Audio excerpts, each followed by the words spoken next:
SS news. నేను మీ శిరీష.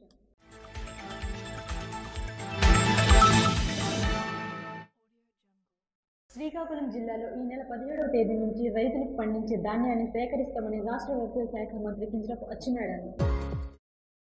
జిల్లాలో ధాన్యం కొనుగోళ్లపై కలెక్టర్ కార్యాలయ సమావేశ మందిరంలో జిల్లా కలెక్టర్ స్వప్నిల్ దినకర్ శాసనసభ్యులతో కలిసి శుక్రవారం కింజరాపు అచ్చెన్నాయుడు సమీక్ష నిర్వహించారు.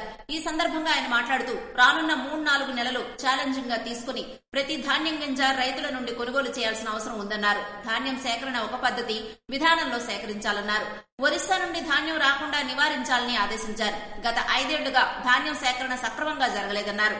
జిల్లాలో కొన్ని రైస్ మిల్లులను పక్కన పెట్టేవారని అలాంటి వాటికి తావు లేకుండా చూడాలని ఆదేశించారు.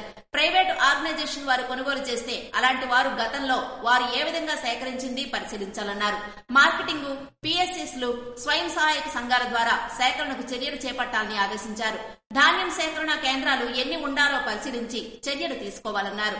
ధాన్యం సేకరణ అస్తవ్యస్తంగా ఉండకూడదన్నారు. ధాన్యం కొనుగోలుకు నిబంధనలు ఎలాంటి నియమ నిబంధనలు ఉండవన్నారు. రైతులు ఎక్కడ కావాలంటే అక్కడ విక్రయాలు చేసుకోవచ్చని వెల్లడించారు. గత 5 సంవత్సరాలుగా ఏ రైస్ మిల్లు ఎన్ని ధాన్యాన్ని సేకరించిందో వివరాలు తెలియజేయాలన్నారు. రైతు పండించిన ప్రతి గింజ ప్రభుత్వం స్వీకరిస్తుందని చెప్పారు.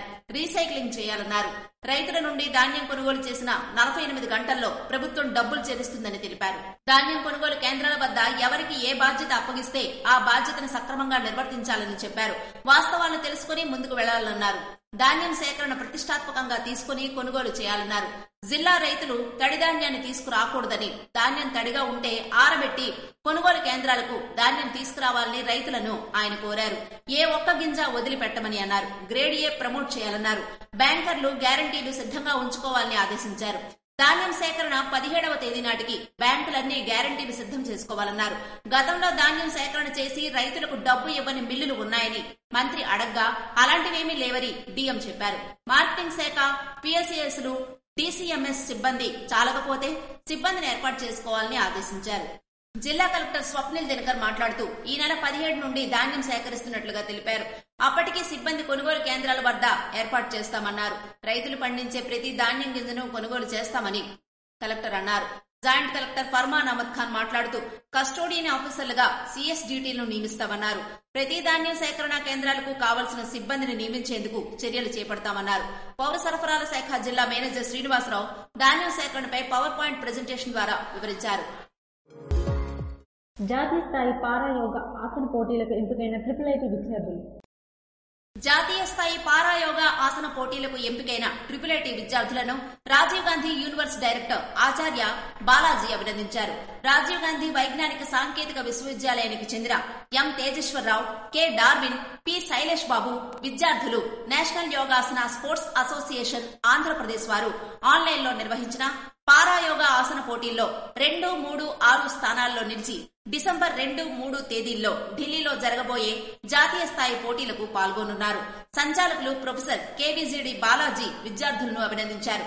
కార్యక్రమంలో పరిపాలనాధికారి Muniramakrishna, dean K Mohan Krishna Chowdary, finance officer Vasu, welfare dean Ravi, అధ్యాపకులు పాల్గొన్నారు. మందస పోలీస్ స్టేషన్లో తనిఖీలు నిర్వహించిన విశాఖపట్నం రేంజ్ డీఐజీ గోపీనాథ్ శెట్టి.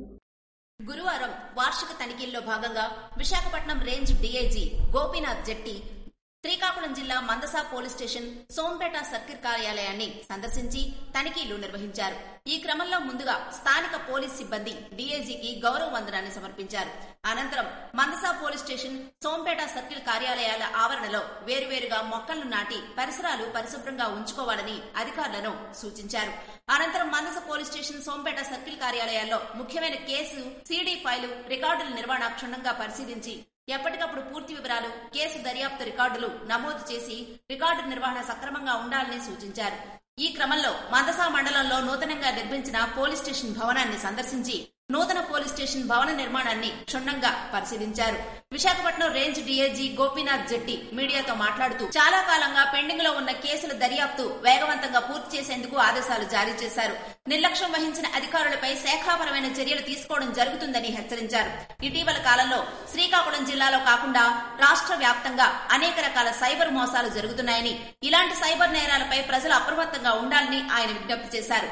ప్రజలను అనేక విధాలుగా ప్రలోభాలు పెట్టి వ్యక్తిగత సమాచారాన్ని సేకరించి బ్యాంకు ఖాతా నుంచి నగదు దోచుకోవడం జరుగుతుందని పేర్కొన్నారు. ఈ క్రమంగా ప్రజలందరికీ విశాఖపట్నం రేంజ్ డీఐజీ గోపీనాథ్ జెట్టి విజ్ఞప్తి చేస్తూ ఎటువంటి ప్రలోభాలకు గురికాకుండా ఉండాలని, ఉచితంగా ఎక్కడా నగదు రాదని, అత్యాశకు పోయి సైబర్ నేరగాళ్ల వలలో పడి మోసపోకూడదని, ప్రజలంతా అప్రమత్తంగా ఉండాలని సూచించారు. ఈ తనిఖీల్లో రేంజ్ డీఐజీ గోపీనాథ్ జెట్టితో పాటు జిల్లా ఎస్పీ కేవీ మహేశ్వర్ రెడ్డి, అదనపు ఎస్పీ శ్రీనివాసరావు తదితరులు ఉన్నారు. గురువారం మున్సిపల్ కార్యాలయంలో మున్సిపల్ అధికారులతో సమీక్ష సమావేశం నిర్వహించిన జిల్లా కలెక్టర్ స్వప్నిల్ దినకర్ ప్రభుత్వ నిధులపై ఆధారపడకుండా మున్సిపాలిటీలో ఆదాయ వనరులు పెంచుకుని అభివృద్ధి పదంలో నడిపించాలని జిల్లా కలెక్టర్ స్వప్నిల్ దినకర్ అధికారులకు సూచించారు. ఈ సందర్భంగా ఆయన మాట్లాడుతూ పురపాలక సంఘ పరిధిలోని 23 వార్డుల్లో తాగునీటి సమస్యలు తలెత్తకుండా పూర్తి స్థాయిలో ప్రజలకు తాగునీరు అందివ్వాలని చెప్పారు. ఇంటి పన్నులు, ఖాళీ స్థలాలు, టౌన్ ప్లానింగ్ ద్వారా ఆదాయాలను పెంచుకోవాలని సూచించారు. రెవెన్యూ పెంచుకుంటేనే మున్సిపాలిటీని అన్ని రంగాల్లో అభివృద్ధి చేయగలమని తెలిపారు. రెవెన్యూ బకాయిల వసూళ్లలో నిర్లక్ష్యం వహించకుండా దృష్టి సారించి పూర్తి స్థాయిలో వసూళ్లను 100% లక్ష్యాన్ని చేరుకోవాలన్నారు. రోడ్డుపై తిరుగుతున్న పశువుల నివారణకు ప్రత్యేక చర్యలు తీసుకోవాలని సూచించారు. శానిటేషన్ పై ప్రత్యేక దృష్టి సారించాలని, సిబ్బందికి ఏ బాధ్యతలు అప్పగిస్తున్నది రికార్డులు నిర్వహించాలని తెలిపారు. దీపం 2 పథకం ద్వారా అర్హులకు పూర్తి స్థాయిలో గ్యాస్ సిలిండర్లు అందించేలా చర్యలు తీసుకోవాలని తెలిపారు. సమీక్షలో ఎమ్మెల్యే బెందాడం అశోక్, మున్సిపల్ చైర్పర్సన్ పిలక రాజ్యలక్ష్మి, కమిషనర్ రమేష్ పాల్గొన్నారు. శనివారం, ఆదివారం పలాసలో జరిగే సిపిఎం శ్రీకాకుళం జిల్లా 18వ మహాసభలను జయప్రదం చేయాలని సిపిఎం జిల్లా పార్టీ నాయకులు సిహెచ్ అమ్మన్నాయుడు పిలుపునిచ్చారు. సిపిఎం జిల్లా మహాసభలు జయప్రదానికి సిపిఎం ఆధ్వర్యంలో మందస, హరిపురం, సారంగపురం, బహాడపల్లి, రట్టి, బేతాళపురం, సువర్ణపురం తదితర గ్రామాల్లో ప్రచార జాథా నిర్వహించారు. ఈ సందర్భంగా సిహెచ్ అమ్మన్నాయుడు మాట్లాడుతూ సిపిఎం మహాసభల సందర్భంగా నవంబర్ 9న ఉదయం 10 గంటలకు పలాస ఆర్టీసీ కాంప్లెక్స్ నుండి ప్రదర్శన అనంతరం కాశీబుగ్గ బస్టాండ్ ఎదురుగా సంత మైదానంలో బహిరంగ సభ జరుగుతుందని, రైల్వే ఇన్స్టిట్యూట్ లో ప్రతినిధుల సభ జరుగుతుందని తెలిపారు.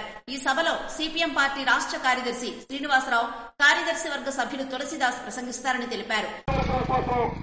మహిళల కోసం ఈరోజు పోరాడుతున్న పార్టీ సిపిఎం పార్టీ.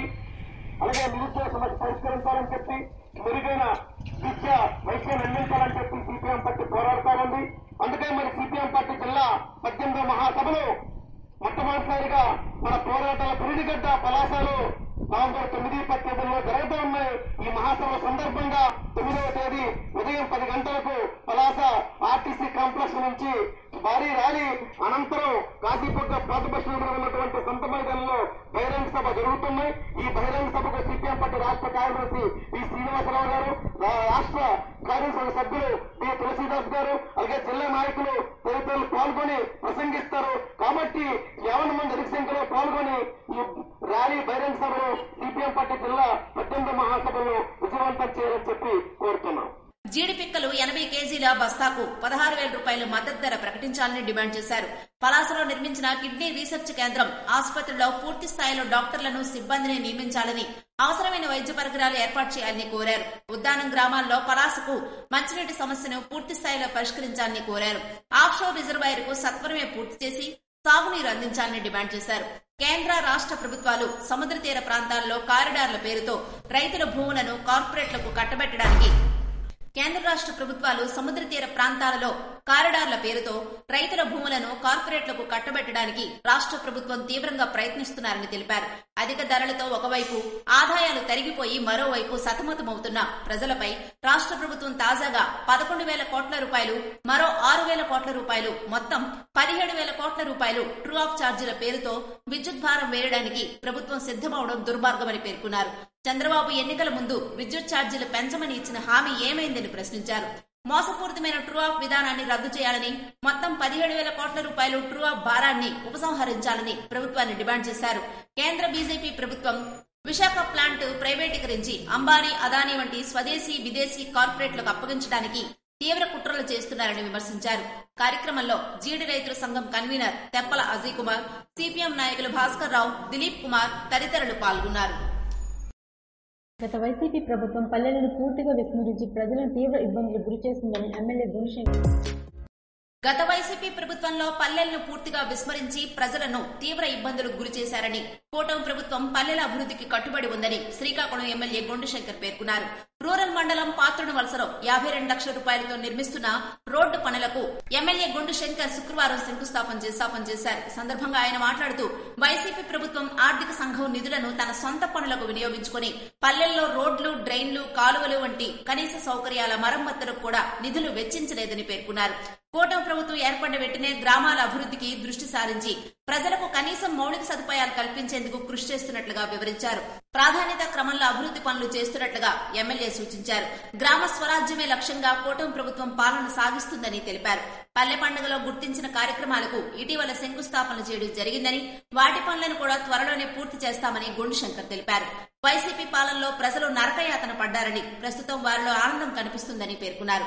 సూపర్ 6 పథకాలను అమలు చేసి ప్రజల మన్ననలు పొందుతున్న కూటమి ప్రభుత్వం భవిష్యత్తులో మరిన్ని సంక్షేమ పథకాలు చేపట్టి ప్రజలకు అండగా నిలుస్తుందని పేర్కొన్నారు.